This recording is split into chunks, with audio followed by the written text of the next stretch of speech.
and welcome to Grow Conversations, your window into the world of medical cannabis here in the United Kingdom. My name's Alex Fraser, I'll be your host, and on today's episode we have Liam McGreevy, CEO of Vor Group. Am I saying that right? Is Vor Group or That's VOR? correct, yeah. Brilliant, thank you for making sure I'm on the right track straight away. To get started, Liam, perhaps you can tell us a little bit about yourself, and we can sort of talk about your career so far and how you've ended up, CEO of a company within the medical cannabis space. Sure. Well, thanks for having me. We've been around the cannabis space for a long time. So I'm a scientist at heart, studied marine science at university, graduated in 2002. My first job was working in compliance for a construction company. Did that for 6 years across 2 different businesses, and was made redundant in a recession. So I had to kind of find a new job, managed to get a job as a sales rep. So it was my first sort of venture into sales with a hydroponics company. Okay. Who were, selling equipment wholesale to retail stores in the UK. And so that was my first, interaction with cannabis, albeit in the grey market side of things. So from a wholesale point of view, you were importing, equipment and fertilizers, etc., from all over the world. Some of it was, manufactured in-house here in the UK, and then selling to retail stores who were dealing with end consumers who were, growing tomatoes, etc. So that was my sort of first interaction, really. Did that across 2 businesses for about 8 years. And sort of by 2015, we started to see the emergence of CBD in Europe. So there's a couple of different companies doing it. And I think we were one of the first people in the UK, first 3 or 4 to import products, and had a lot of conversations with the Home Office, trying to get clarity on, can I import this? And they never gave me a straight answer. So we kind of had to take a punt, really. And it was sort of, I think we spent 10K on an order from one supplier, and it got through, and off we went from there. And straight away, we had some oils, but it was trying to look at what products we could bring to market to be innovative. So we were doing vapes, we were doing massage oils, just looking at points of difference to bring to the market early doors. And that sort of trundled on. And shortly after that, really got in touch with, there's a guy called Charlotte McPhail introduced me to Charlotte Caldwell. Oh, yeah. And so, Charlotte was really trying to, drive access. It's around 2017, 2018, and she's right, in the middle of those campaigns. 2017, yeah. And so I was, trying to just helping her, have better conversations with, politicians, etc. And so, that sort of progressed over a period of time and ultimately ended up in, changes legislation. So I was quite involved in all of that process. It's sort of a hard slog ultimately at the end of the day. We didn't have a lot of money at the time as a business, the business we were in at that time, but ultimately it was, fantastic to be part of that process, to have had a hand in it at all. And, met a number of different people through that period of time, and then ended up getting involved in Cannabis Europa initially, the conference, which is going great guns. Not been involved in that for a while, but initially had to kind of set that up, and a few other different businesses, and sort of different opportunities come up at different times. So Holistic Herb was started in 2018, got listed in Holland and Barrett. Okay. For example, that was, went well for a few years, and then novel food comes into play, and, covers things. And so we were always interested in the medical progression back in sort of 2016 when the MHRA were trying to class CBD as a medicine effectively. Yeah. I went and had a meeting with them and started to understand specials. And then I was like, that's the opportunity. We were in wholesale distribution. So I thought, that's the opportunity for this market really is, bringing product in to distribute. So, we've been through a few different businesses and iterations, and Vor is the latest. Fantastic. There's a through point there, isn't there? I can see in the background the sort of from very beginning with hydroponics. And you said it wasn't just hydroponics isn't just cannabis. I think that sometimes people make that presumption. Yeah. But it's sort of home cultivation, isn't it, of a variety of things. I know some friends of mine growing tomatoes and chilies in their spare room. And the joke is their parents are like, well, you must be growing cannabis in there. Of course, they're not doing that. They genuinely have an interest in chilies and tomatoes and for their own culinary purposes. But fascinating. Obviously, I was also involved in the campaigns around 2017, 2018. I remember seeing you at events with Charlotte, with the patient organizations of the time. That was, looking back at that now, we've come so far from that point, haven't we? How does it feel to be in the position that you are now with Vor Group? And we'll talk a bit more about what you're doing with Vor Group, but compared to where we were and compared to that time of campaigning, and I was thinking I was pretty much an activist at the time, and now I feel very much like I'm an industry professional, and that for me it might not. I still spend all my time just talking about cannabis, frankly, but it feels like a massive difference to where we were before. And I just think if you were talking to your past self from 2017, 2018, what would you say? Yeah, look, I think it's phenomenal.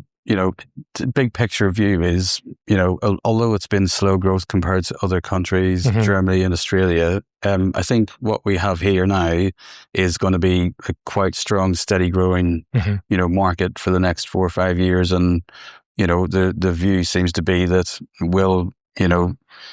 this market will potentially be bigger than those, Germany and Australia, given the kind of format here. So I think when you look back at it, it is big picture. It's like, it's in a great place, from a personal and business point of view, having been through different situations and different partnerships, it's kind of could be further ahead than we are at this stage. But, that's, you learn lessons in life.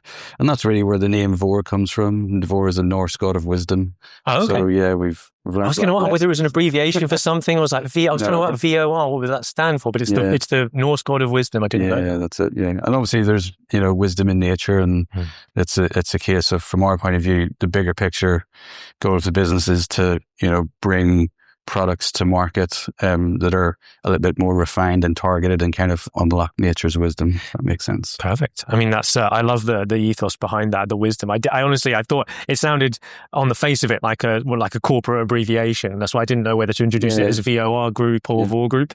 I'm sure I've heard you say Vor Group on calls. I was pretty sure, but that's fascinating to know that it comes from that background. And, we did a little bit of research. So I was trying to find something that it does feel a bit corporate. It's quite short and snappy and memorable, but also because it sort of has that meaning. If that was a good choice. Yeah, perfect. I mean, I'm gonna get, as soon as we stop recording this, I'm gonna go and do some research into the Norse mythology behind this and get a little geeky about it. But maybe we can talk a little bit about what the different companies within the Vor ecosystem, and maybe you can break that down for us. Yeah. So the Vor Group is our parent company, and below that we have supplements company, we have pharma wholesale that we're developing. We have a clinic and pharmacy. So we're trying to be integrated somewhat, but we have a slightly different model in terms of how we approach the industry. So from a clinic point of view, I was telling people 2 years ago,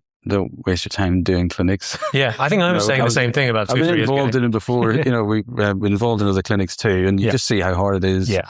But, when it was, purely consultant-led prescribing, it's very high cost, patients struggling to meet that cost. And as a business, you're trying to be competitive. If you don't have the product side to balance that out, it makes it quite hard to make it work. So if, people just trying to do clinic on their own, and I think there's international parties looking at the market where they're going, we need to have a clinic. You don't necessarily need to. What changed from our point of view is a slightly different, prescribing structure, which is sort of, helps to reduce the cost and makes it a bit more viable longer term. And also we're working with international brands.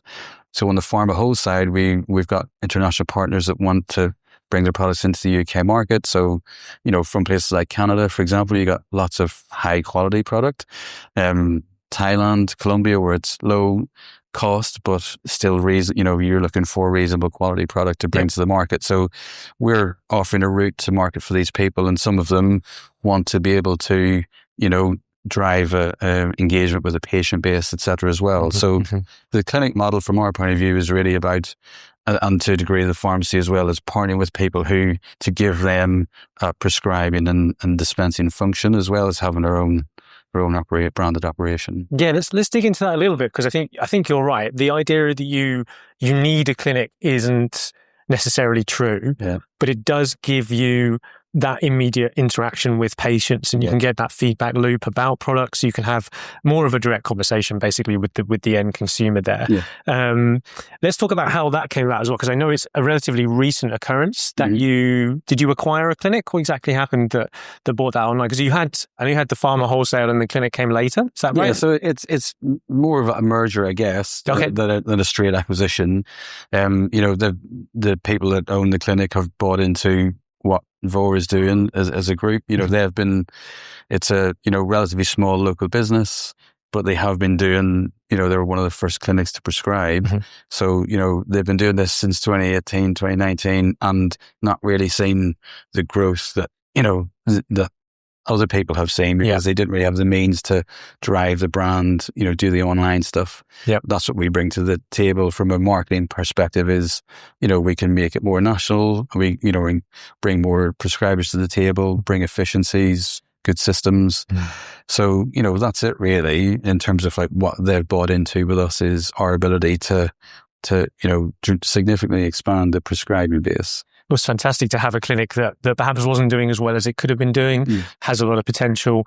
But marketing is so important. I think people often downplay the importance of getting that right. Digital marketing, also having your digital systems within the clinic working and effectively and efficiently. So that's, I know that's a big challenge for any clinic setting up. How is that working for you at Airmed in terms of the systems within the clinic? I know it's quite, so when did you formally launch as a clinic? How long have you actually been live at this point? I think we launched the Airmed brand. That originally was like a JV really with them under Airmed. And Airmed is the Irish god of healing, by the way. So mate, I've got so much to look into. I'm excited. But yeah, so basically that was launched as a JV originally, and then we kind of worked in and sort of the merger sort of happened after that. But yeah, so I think that they're the systems wise, they're using things like Semble, etc. that you expect. What we've done is, we use like a version of a CRM system that has been expanded, and we kind of link it through the website. That's a lot of the work is really the patient flow from a business point of view. It's a bit boring for patients, I'm sure, to like listen to this stuff, but ultimately we're trying to make that as slick as possible. You contact us through the website, and it pops right through, and it's trying to make the onboarding process as seamless as possible. Also the journey. So we have, our clinic system, we have our pharmacy system, and that's really where we're trying to create a point of difference for the patient and for brands as well. So, we're trying to make the patient experience as slick as possible, where they can go on there, they can see what's in stock, get, different schemes and pricing structures, etc. They can get the repeats in early, and, we're, streamlining the prescribing process as much as we can to cut down the delivery. And we're planning to expand that system as it is at the minute. Phase 1 is we can prescribe stuff and you can see it and get it delivered as slick as possible. Phase 2 is, data collection. We're expanding the clinical services, so there's a lot more capability, and so ultimately the clinic can run their whole business downstream on the platform, so you won't need a Semble. You can run it on our system, so it gives you one home for the patient. Rather than, separate systems, and then expanding more on the patient side beyond that, with a kind of more rounded healthcare vision for patient management. So, nutrition, exercise, all of this stuff is such a big part of, exercise, even in terms of, injury recovery, stretching, people who are dealing with, long-term. We're not talking about running marathons here, are we? No, we're talking about... I think that's the thing. There's two sides of it. One, there's athletes, and how athletes deal with pain consistently. Athletes have, a much higher rate of asthma, for example. Really? 35%, compared to normal populations, about 15 to 20%. So, there's lots of areas where these things, health and fitness, and then obviously nutrition interacts in terms of obesity. And, so this is probably 12 months, to 2 years down the track, but our vision is bigger than we just want to dispense prescriptions. Yeah. We want to try and create a home where, patients can get what they need in the round, really. Yeah. I mean, you said this might be a bit boring for patients, but I actually think, for me personally, I think there's not a misunderstanding, but perhaps there just isn't the appreciation for how difficult it is just to do the bit that you just described, which is essentially the dispensing of the medication. That alone, onboarding patients, getting them seen, assessed, making sure their medical records are assessed properly, MDT, everything else. It's not a simple process. No. I know, because we're launching clinics. We've recently launched clinics and we're working on that ourselves. I can appreciate how complex that is. And, I think just that alone is a lot to deal with. And it's fantastic to hear. I think the phasing makes a lot of sense. You're focused on getting that slick and streamlined, and I think patients will appreciate that. I think the sort of ease of the system, I don't think it has to be as fast as lightning, but it has to be smooth. It has to work, and you have to manage expectations, don't you, as well, I think, which is really important. But then also fantastic to hear that you're looking at this, I guess, more holistically.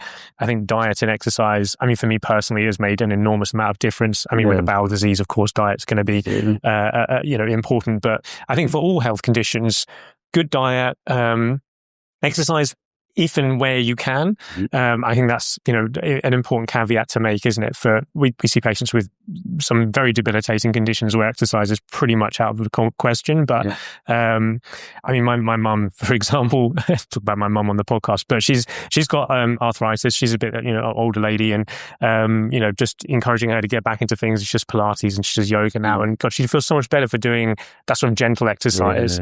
I think people hear you recommend exercise, they think, I'm not going to get out there and jog and go to the gym and pump iron. It's not that. It's the gentle side, isn't it? Well, I think walking is one of the most effective forms of exercise, which is definitely underestimated. For example, and I think our longer term vision is to create something where we can promote those sort of activities in a more appropriate way for different people, and you can sort of tailor it for different profiles, different types of patients. And cannabis actually integrates quite well. I think there's again a presumption with cannabis that it makes you lazy, or you would like the idea you take cannabis and exercise, but I think that's completely misinformed. Frankly, I think it's just and that's part of the stigma and misunderstanding about cannabis. Because when I actually talk to athletes, I talk to people who are people who are at the top of their game. They're often using cannabis or CBD or something like that in their recovery to help them get back into to help them recover from what they've been doing. I think in US, I think NFL and the NBA is quite a the NBA have completely allowed it now. Exactly, and a lot of them are. I think there's multiple reasons. If people with ADHD, etc. So there's a lot of, application in that regard. So when you're talking about these people who are functioning at a high level under very high stress situations, putting their bodies through a lot of physical, duress, not just, the kind of immediate recovery game to game, but dealing with a lot of pain. I'm a big football fan, and footballers, older footballers in particular, was talking about how they're rarely 100%. You're always dealing with something, and so hopefully we can get to the point where in Europe, if we can get to the situation where footballers, could be, using it to help with stress, mental health conditions, that sort of thing in an appropriate way would, be a big step. But I think we're a little way off that, We're a little way off. We have ex-footballers. I know there's a guy, I don't know what his actual full name would be. He's Steve-O the Madman on social media. And I know that he's done some work with some of the clinics. He's an ex-footballer. I think he may have played for Arsenal. I honestly can't remember. Someone will correct me in the comments, I'm sure. Sorry, Steve-O, if you're watching. I love your content, but I'm not a football guy. I'm sorry. Actually, I'm an NBA guy. I was watching the basketball players, so I'm been following Kevin Durant and the basketball players out there who've been advocating for access to cannabis, or essentially to not be tested and banned for using it whilst still being an athlete, still playing the game. Wouldn't that be great to have that in the Premier League, where you have players who can utilize these things to help them recover? And the conversation becomes around, is cannabis performance enhancing? Where would you, we're a little off to a tangent here, but where would you stand on that?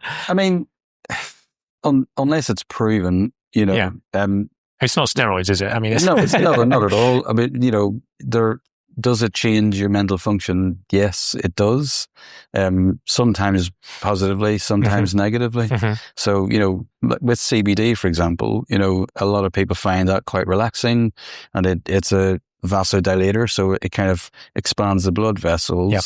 And so that's what gives you this feeling of relaxation. The blood pressure drops a little bit.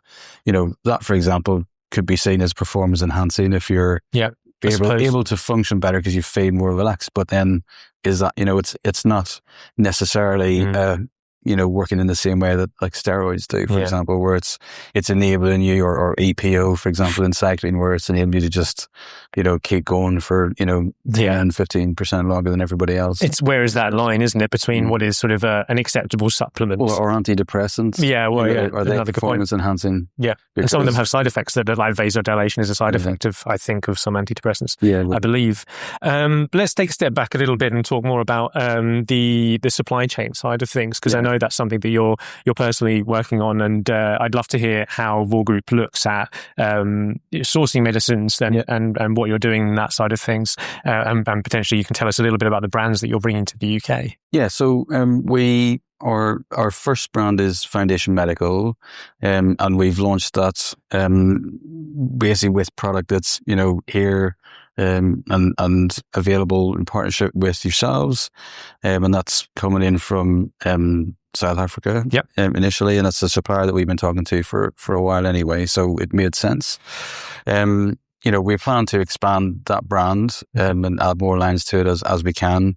Outside of that, we're working with a number of different partners, like I say, some Canadian brands, some European, that want to get access to the market. Really, from our point of view, it's we work with our overseas partners to try and pick products appropriately, and you have to think about, do you want something that's a staple? For example, that maybe there's a couple of different versions of that.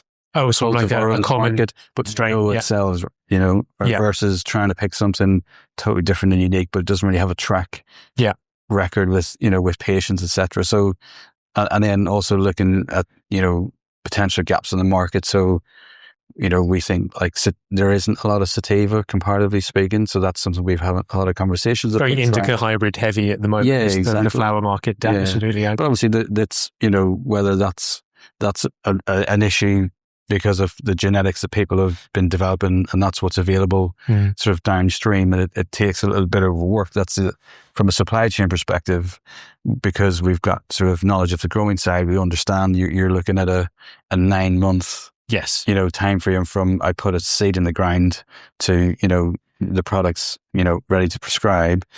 So it does take a long time to kind of, if something doesn't exist at the moment, to bring that into market. You're looking at least 9 months. We're very conscious of that, but we do try to think strategically about bringing products in, and look, at the end of the day, it's always about trying to get the best quality for the best value. Yes. That's what patients are looking for. And so that's what that's what everybody's trying to achieve. But, we try and we're dealing with good partners at the moment that, we're putting a lot of effort into picking the right products for their markets, and subsequently then they should work for the UK. So. Yeah, I think, again, perhaps something that patients don't fully appreciate. It's not just a matter of going out there and the distributors like ourselves and yourselves can, you just have like a coffee shop strain list to choose from. Be like, oh, we'll take some of that, and bring it into the UK under whatever brand. It's a matter of finding the right partners who you develop trust with in terms of them being able to supply consistently. You've got to find product that's at the right price point, and you're right, it's that the sort of the value of the particular product. So you've got to assess it and say, well, how much can I charge for this, reasonably speaking, in this market? You've got to go out and look at what else is in the market. And like you say, you might start those conversations 9 months ago, and the situation in terms of what everyone else is bringing to the market may be very different by the time you actually launch that product. So it's, there's a lot of moving parts, isn't there? It's not an easy one at all. So I appreciate you guys getting stuck into that. Welcome to the club. It's look, and we have been doing it for a while. Ultimately, at the end of the day, it's just under this, under the new business, where we kind of been. It does take time. That's the other thing as well. I feel like patients, and some of them obviously will be, but they're not necessarily aware of how difficult it can be. You can speak to a supplier and they'll say, yeah, we've got 3 cultivars, sat here ready to go, and you're like, okay, great.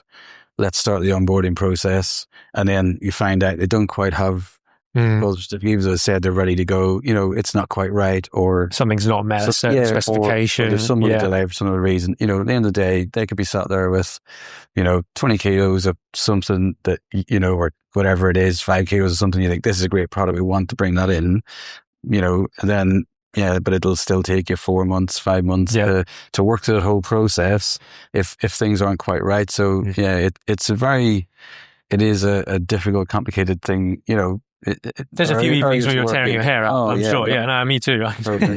So I think that's just for patients to understand. Yeah. Most companies are doing their absolute best. Yes. There's a mixture of, what's available. Yeah.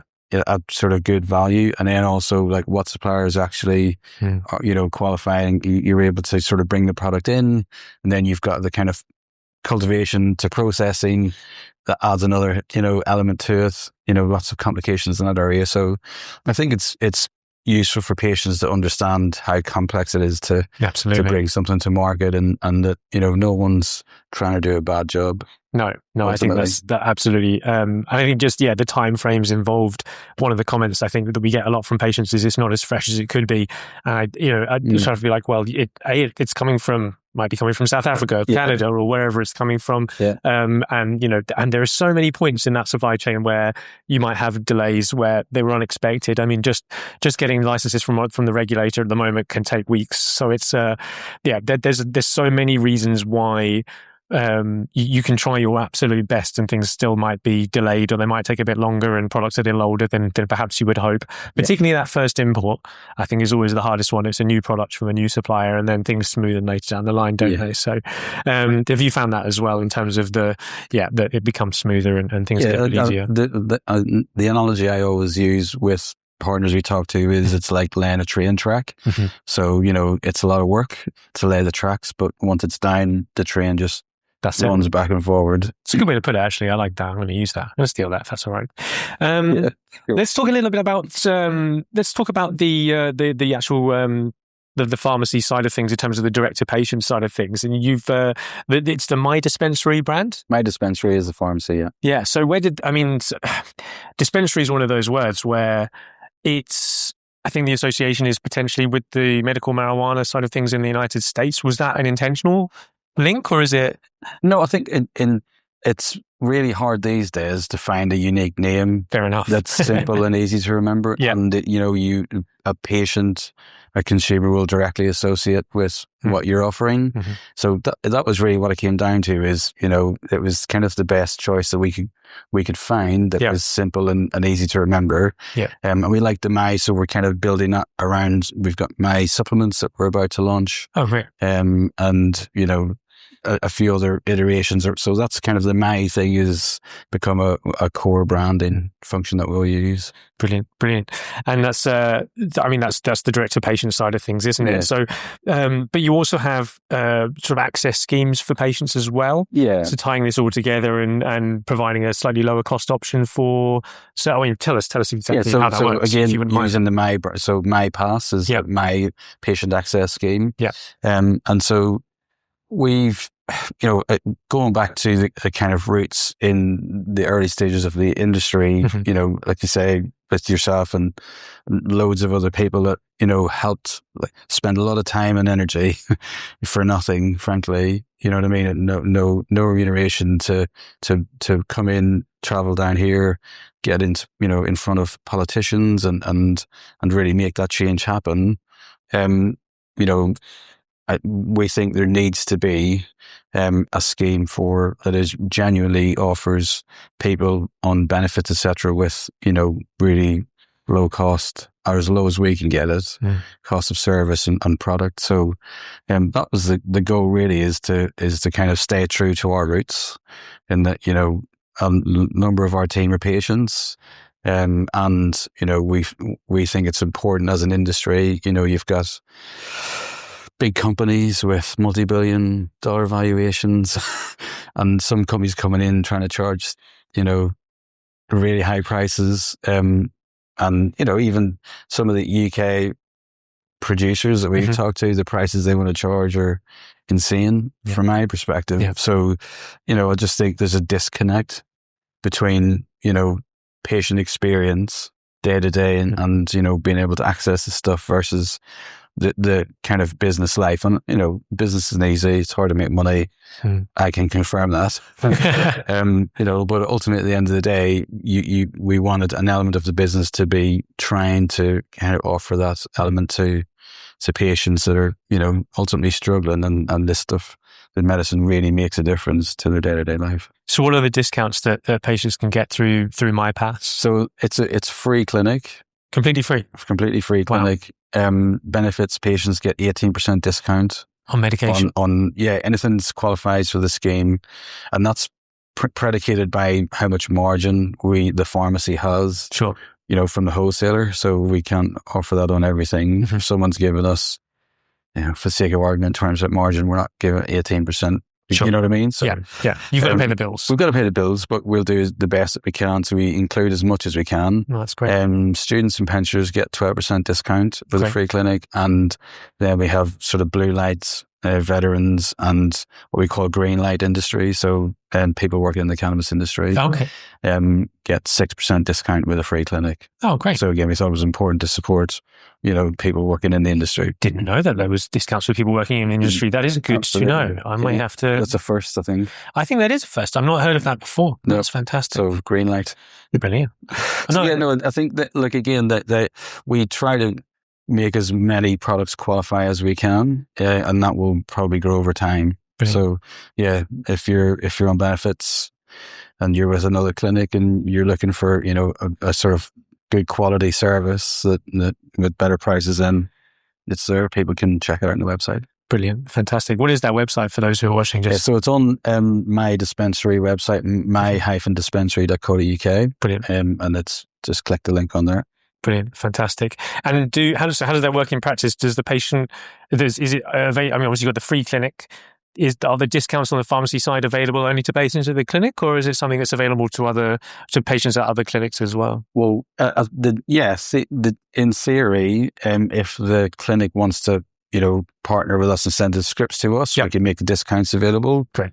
That's not really an issue, Sure. I mean, it's up to the patient, obviously. Yeah, if they still got to pay for the clinic. But in theory, it's doable, isn't it? It's not, you're not limiting it to the clinic per se. No, perfect. Great. That's great. I mean, and it's not a bit specific to the foundation brand necessarily? No, that was actually one of the, I guess, you kind of have an idea, you want to kind of bring, and once it's like everybody's got a plan till they get punched in the face. But luckily we managed to we changed the concept before we launched. Yeah. So initially the idea was, look, it'll be, a low price per gram, everything included, but obviously the product price needed to be low enough. Yeah. You know what I mean? To facilitate that. So in actual fact, we realized that why we limited, we would have only launched with 2 or 3 products. So it makes it much less attractive for people to come onto the scheme if we've only got 2 or 3 products to choose from.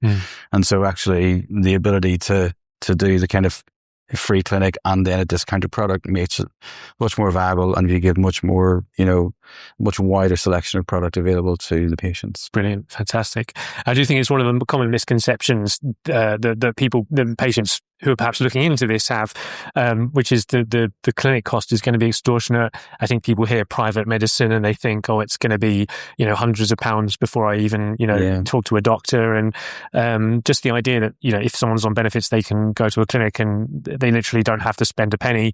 They can find out if they're eligible. They can speak to the doctor. They can find out what they're going to be prescribed. And I suppose at that point, make a decision as to whether they're going to, if they want to pay for that prescription and continue. And ultimately, there will be product at lower pricing, that ultimately, if I don't know, if you take a £5 product with an 80% discount, it's pretty cost effective. So, from that point of view, we're trying to make the market more accessible to patients that haven't qualified yet, or, that aren't quite in the system, as well as, existing patients that are already, paying more than they'd like. Yeah, I think it's so important. I think we have people in this space who are focusing on, let's call it the high end side of things. And I just think I'm not saying there's no value in that at all, and that we shouldn't be looking at high quality product, but I think there's a certain price point where you just become inaccessible to the vast majority of patients, and patients are people generally with long-term health conditions, potentially with disabilities. They're not always going to be in full-time work. They're not always going to have a lot of spare cash. So we should be making this accessible and affordable. I think one of the frustrations with patients, I guess, is that there's very, very limited. I mean, practically no NHS access at this point. So there's no reimbursement. They have to go via private clinics. Yeah. I think it's on us as an industry to make that as accessible as possible and lower those barriers to entry. And if you can do that specifically for those groups that are most likely to be worse off, and financially speaking, I think that's fantastic. So no, great work there, and I really do appreciate it. Honestly, from a patient point of view, I know a lot of the people that I was campaigning alongside, back in the day, in the Charlotte Caldwell era, if we can call it that. I'm sure she won't mind. I know because I speak to them that they often feel priced out of things. They feel that access to quality medication comes at an additional price. Mm-hmm. And I guess discount programs are great because you can bring in quality medication, you can price it appropriately, and then you can discount it for those that might not be able to afford that as well. That's the thing. So, there is a market for people that are willing to pay the higher prices. Absolutely. Sure. And that's, people should be supplying that market at the end of the day. It's there. And there are patients that were happy to, want that higher quality and are willing to pay for it. And that's great. So I think longer term, when you look at what's happened in kind of, Germany's maybe slightly different, Australia particularly, where they've had a big boom there, is, pricing, actually pressure will, from a business perspective, will come over time as the market grows and patients start to, if we go from, 80,000 patients here to 300,000 patients in a couple of years' time, it would be a very different, the more people you bring into the market that are, I say less concerned about, quality and more think they're trying to find that balance of price, then, I think it's just, that's usually the biggest part of the market, isn't it? Yeah, I think so. I think the high-end side of things is, I think people presume, and I don't want to name any names or get anyone in trouble, and I'm sorry if you think I'm referring to you guys talking to people in the industry, that if you launch a high-quality product in the market, you're going to sell a lot of product, you're going to make waves, and I think that's not necessarily the case in medical. I think you might get the attention of sort of the people who are really into cannabis, the sort of the cannabis enthusiasts, or I think someone used the term connoisseurs, which I love, but what we're talking about, and we're laughing, and Josephine laughing behind the camera, because it's not really medicine in the strictest sense of the word. I'm not saying it can't be, but I suppose it's not what I believe will make the biggest difference to the sort of wider pool of patients out there. Look, ultimately, at the end of the day, if you've got a pain problem, you're taking whatever, a couple of ibuprofen or paracetamol or tramadol or whatever it is. It's not, there's a dose there, and it's what's an effective dose. Yes. So, and this is where it is complicated, so you've got people talking about, and it does elicit different effects, right? It's not just this is dealing with my pain. Yeah. There are other, effects around that. And if you're working or, you got family and all that stuff, you have to seriously consider the effect that product has in a wider sense, and it has different effects on different people. So that's all relevant. Yeah. But in terms of should be a conversation about the effect rather than, it being this brand, you know what I mean? It's like this influence from a medical perspective. Really it's about, is it effective? Yeah. And so, for most people, if you can get something that's effective for up here or down here, and it's the same effect, then, what is the difference? There will be people who are willing to pay more because of, some other factors. in terms of, the wider experience in using the medication. Yeah. But I think that group is a smaller group and not necessarily the area in which we're going to reach 300,000 patients. I think perhaps. I mean, we're talking, in veiled terms, we're not specifically saying it, but we're pretty much talking about flower here, aren't we? Is there a role for other ingestion methods? Is there something that you're looking into with Foundation and Vor? Yeah, so we're very much about 2.0 products. Yeah. We don't have our own manufacturing facility at this stage, so you're relying on partners. Yeah. But yeah, I mean, I think as the market has evolved, patients are understanding the benefits of other types of products. Yeah. So if you're out and about, Josephine was referring earlier about sort of police attention, for example, a vape cart is going to pretty much solve that situation, to remove any risk. It looks identical to a nicotine as much as right? You can be annoyed that like you've been stopped and, all of that stuff. Absolutely correct that the police should know what's going on. But at the same time, you can, potentially help yourself if you go into a crowded area by having a vape cart, for example. And, tincture oils are something that are, really effective in a different way. If anyone's used an oil, the experience is totally different, but extremely effective. And, where we've seen patients with, big script numbers, and you kind of like, to larger quantities of flour. Yeah. Sure. And and so from a physician's perspective, it's like, well, we'll give you, we'd rather you have some oil as well as. Yeah. Just because, ultimately, if you're dealing with a chronic pain issue in certain areas of the body as well, where, an oil should be beneficial for that, in terms of like a low level, stable, relief there. That's there. 100%. So I think there's probably an awareness of that that's growing. Passes are quite popular. Yeah. Which, is, interesting, but again, it's ingestible and sort of has that sort of slower burn effect. So I do think, faster acting ingestibles would be, something that we're interested in. Yeah. And I think more sophisticated inhalation, in terms of vape devices, not just with flower vaping, but, with distillates and oils, etc. as well, is trying to bring a bit more of a dosing structure to it. Yeah, I think that's important. I think it starts to look and feel a lot more medical, and that's not to discount flour. I think flour has its place. And it's interesting what you say about oils. It's a conversation I have with doctors often, and doctors, they'll also talk about, prescriptions where the patient's got a large amount of flour, and you do the math on it, and you're like, well, they have to be vaping pretty much constantly every day to get through that quantity of flour. Yeah. And the doctors will say, it's not medical advice, it's not my personal, I'm not suggesting people change their medication whatsoever without talking to their clinic or their physician. But the idea being that an oil as a sort of underlying factor is going to reduce your symptoms, reduce their occurrence. And it doesn't mean you have to pick one or the other, but actually often the combination ends up being not just the most effective thing for the patient, but also the most cost-effective thing too, because if you are consuming flour all day, every day, that's going to get expensive. Well, if you think about the pharmacokinetics, yes. So, inhalation is fast onset, and has a period of time where and then a couple drops hours, off, right? Yeah. So, whereas like in an ingestible, particularly with the oil, that's going to last a much longer period of time in the body. Yes, it's slower onset, so it might take an hour or so for it to, for you to start to fade the impact.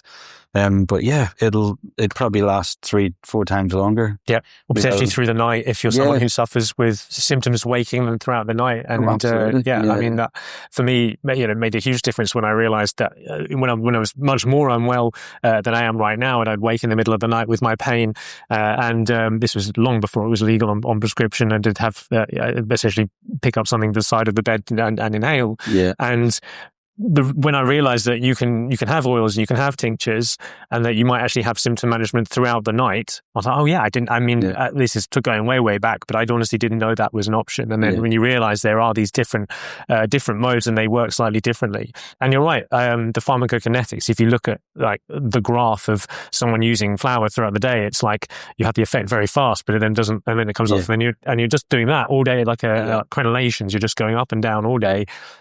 Whereas if you have that underlying, and you might have symptoms, and you might need some flower throughout that. You might have what they call breakthrough symptoms. Yeah. So you might still need an inhaled mode. You might want it first thing in the morning, so you can have that relief straight away. Yeah. But there's a place for these different things, and 2.0 I think is going to make a big difference. And going back to what we said previously in terms of reaching 300,000, 400, 500,000 patients in the UK, I think there's a lot of people out there who can benefit from cannabis as a medicine, but they're not interested in it for the sake of it being cannabis. They're not people who've consumed it before, or particularly are going to pick up grinding and filling a vape with flour. That's not something that's going to feel medical enough to them, or familiar enough, or just comfortable for them. Yeah. So having options for that group, and also come. Yeah, I mean, I think if you look at, I guess, more evolved or more mature markets. So if you take North America in general, with Canada being a kind of, federally legal jurisdiction, but there's lots of data from the US where, edibles, ingestibles, and, vapes are a huge part of the market. Inhalation is still usually the largest part of the market, but I think that's shifting, with drinks, etc., coming through as well. So, I think that's it's more difficult doing that in a GMP environment. Obviously, no one's out here making a drink can for on prescription, but who knows? But for just in terms of where the markets, like that tells you what the kind of patient demand is going to look like in the future, I think. Yeah, absolutely. It's interesting you mentioned the US, because I think it might have been California. I don't think it was the whole of the US, but I think for the first time in California, the sales of vape cartridges overtook the sales of flour, which I think is fascinating because, historically, flour sales have been far, far higher than, and there was a graph where you can see very quickly after legalization, flour sales, obviously from nothing, went up to incredibly, and they've very gradually dropped down. And just as that's happened, cartridges have come through, and what you're seeing there on that graph over 4 or 5 years is a market maturing, is that consumers realizing what is actually best for them, not necessarily what they're familiar with or what they're used to, but that there are other options out there as well. So it's so interesting. Let's take a step back a little bit and talk more about your plans with VOR going forward. And you mentioned sort of various phase twos in terms of 2.0 products, in terms of the clinic expanding and doing some sort of the feedback loop, the data collection from patients. What is the most exciting thing lined up for you guys? What are you really looking forward to for Vor Group? I think the platform is, I think, what excites me the most, because that's really the driver for the development of more targeted products in the future. So one, it helps us, with our sort of imported brand partners, to sort of gather data on what's working for patients and what's not, or, for condition specific, different demographics of people. That really, to me, is like the longer term, exciting opportunity is to be able to refine products for specific use cases and for different types of people. That to me is I think where the real value is, and in different formats that we're looking at new innovative types of products that we haven't seen before coming through from North America, which are quite exciting. And we're always thinking about bioavailability, formulation for, take, for example, you talked about sleeping issues where, broadly day and nighttime products. If you kind of go and look at, terpene profiles, to me on oils are kind of, there's so little in there. Yeah. I'm not saying it doesn't have an effect, but, and it's so broad scope. I think from our point of view in developing products into the future, it's about how do we, target that a little bit more and make it, how can we narrow the effect? So it's, it's a bit more, I say guaranteed, but you know what I mean? You can rely on the fact that it's going to be consistent time after time. I think that's the big thing really. And the platform enables us to, as we develop it, will one, give it a really good patient experience and sort of, try and make that as slick as possible. And, and then help us create much better products, I think. Yeah. Getting that feedback from patients is going to be so helpful. And I know that essentially that's what the doctors in this space are sort of crying out for. I think they look at big lists of flowers and big lists of oils and other products, and they think, well, where do I start? What am I prescribing for, this patient who's turned up with chronic pain or multiple sclerosis or whatever it is? Yeah. What am I? And to their credit, they get to grips with these things. They start to understand terpenes and the different roles of different methods. Yeah. But I think having some data where you can say, actually, we found that this particular type of product is good for this particular type of patient, and here's the data to back that up, not just something that that we've heard on social media, but that this is something that we've actually can quantify and show you data of. There's an element of the patients, with the My Dispensary platform really kind of building that work, that data set, in that, their reviews of the product will help instruct physicians. So, if you've got someone that's ADHD, for example, then, we'll be looking at reviews of products from ADHD patients. So if something that, you've had prescribed for a while isn't available for whatever reason, either discontinued or not in stock, and you need an alternative, the system will automatically, provide a couple of options that are much more likely to actually have a similar, successful effect. So brilliant. I think that's so important. We really do need, particularly in that moment, and this conversation we have often, where this product is out of stock. What's the nearest, closest thing? And you can look at THC content, you can look at the type of the genetics, you can look at the terpene content, but actually having that information from patients with similar conditions or the same condition is going to be far more meaningful. So, it sounds fantastic. I'm honestly incredibly excited to see how this rolls out for Vor Group. You are, like I say, we're 7 years down the line with medical cannabis now. So, I suppose the first mover advantage is perhaps gone, but we've dug into, I think, what makes you guys a bit different and a bit special, and what's going to make you, opportunities for you to stand out going forward. But is there anything we've missed, or is there anything that you'd like to touch on that front? No, I don't think so. I think appreciate the the opportunity to talk about the My Dispensary and Airmed and the My Pass scheme, and be able to tell the story a little bit. Fantastic. Really appreciate that. Well, no, thank you so much for joining us. Before we finish, let's talk a little bit about the industry as a whole, perhaps. Maybe what do you think needs to happen in order for us to get to that 300,000, 400,000, 500,000 patients? Is it 2.0 products? Is it better services? What is going to really tip us over the edge and make a difference? I used to think that, NHS access and GP prescribing would, that would change things, but I think there's such a big, educational process with that, compared to what happened in Germany and Australia, for example. Given the way our system works, it's slightly different to both of those systems, where they have like a slightly different structure of an insurance, if you like. I think really it's just growing awareness. And I think, there's a lot of the clinic brands are spending a lot of money on social ads, etc., and, partnerships, and there's different ways that different companies are trying to bring new patients into the system, if you like. So I think to me, as long as that continues on the kind of trajectory it is now, I think we'll get there as we are. Ultimately, if there are patients out there that are using, cannabis for medical purposes, and they can qualify, if they're buying it from kind of the black market at the minute, we're in a situation now where there's, it's no more expensive. Yeah. And actually, it's legal, you can walk around safely, you've got your prescription, and you can trust the quality and consistency of the product. You know what you're getting. And again, you've got the oversight of a physician who is very experienced and knows what they're doing. So I think, from that point of view, I think that the growth will continue as it is.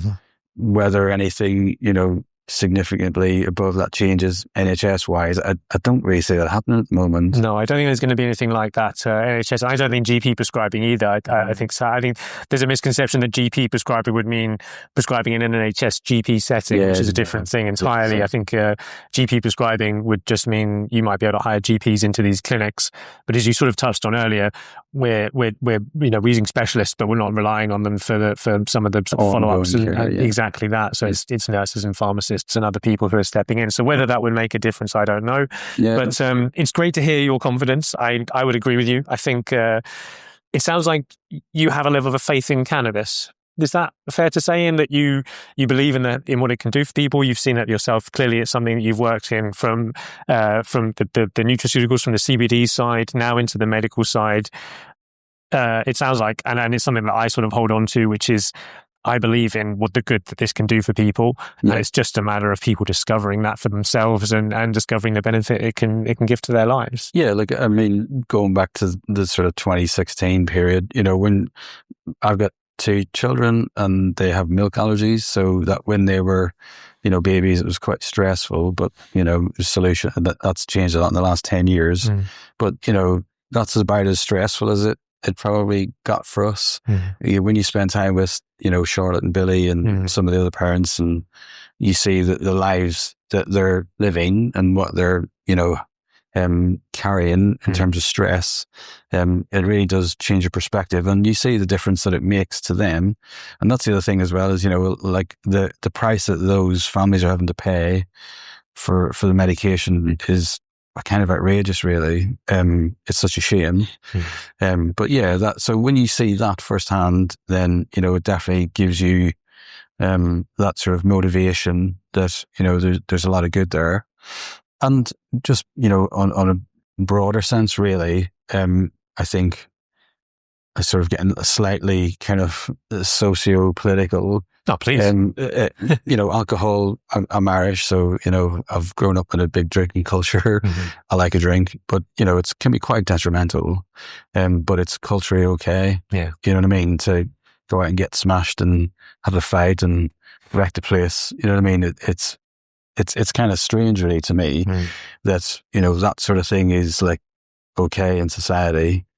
Whereas there are other things that are, like, medical cannabis, that where a lot of those people are carrying trauma or mental health issues or whatever else. This is actually a way that can, help people lead more, much more sort of calmer and fulfilling lives, I think. Yeah. Well, briefly put. Thank you so much for joining us, Liam, from Vor Group. And really interesting to hear what you guys are up to, and we'll certainly keep in touch with that. And wishing you all the best for the future, for Airmed, for My Dispensary, for Foundation as a brand. Thank you very much for joining us. Thanks, Alex. And thank you, everybody, for watching. It's been a pleasure. We'll be back with another episode of Grow Conversations very soon.